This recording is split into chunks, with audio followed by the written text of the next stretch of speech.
सरदार वल्लभ भाई पटेल वो शख्सियत थे इस देश के जिन्होंने किसानों को पहली बार ब्रिटिश हुकूमत के खिलाफ संगठित किया और उनकी लड़ाई लड़ी।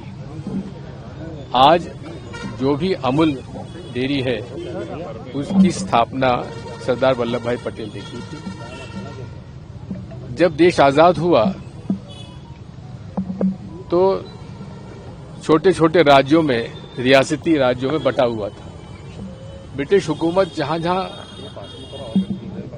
सरकार चला रही थी उतनी ही उन्होंने ट्रांसफर की सन 47 में। लेकिन सरदार वल्लभ भाई पटेल ने देशी रियासतों के राजाओं के, नवाबों के से चर्चा करके देश को वो स्वरूप दिया जो आज हम लोग देख रहे हैं। इसलिए आज के भौगोलिक नक्शे को यदि मौजूदा स्थिति में हम किसी को श्रेय देते हैं तो महात्मा गांधी और पंडित जवाहरलाल नेहरू जी के प्रेरणा और सहयोग और समर्थन से सरदार वल्लभ भाई पटेल जी को हम देते हैं, बाबा साहब अम्बेडकर को देते हैं। जहां तक इंदिरा जी का सवाल है, इंदिरा जी ने देश में इसका जो भौगोलिक नक्शा था उसमें भी परिवर्तन कर दिया। जब देश आजाद हुआ तो भूटान हमारा देश का अंग नहीं था, उसको उसमें शामिल किया गया।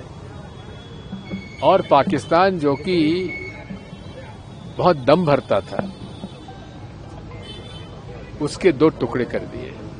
और जिस प्रकार से उन्होंने जिस बखूबी राजनीतिक और उनकी कुशाग्र बुद्धि के और उनके साहस का परिचय देते हुए उन्होंने बांग्लादेश में वो हुकूमत दूर कर दी जो लोकतांत्रिक मूल्यों के खिलाफ राज कर रही थी। इसलिए उनके साहस, उनकी कुशाग्र बुद्धि और विशेषकर गरीबों के प्रति उनका जो लगाव था, आज भी किसी भी आप अनुसूचित जाति, अनुसूचित जनजाति या गरीब परिवार से आप संपर्क करके पूछेंगे इंदिरा जी ने तुम्हें क्या दिया, वो आपको बता देंगे कि इंदिरा जी ने उन्हें सम्मान से जीने का हक दिलाया, जिसके द्वार बैंकों के द्वार सदैव बंद थे वो बैंकों के द्वार खोल दिए। जहां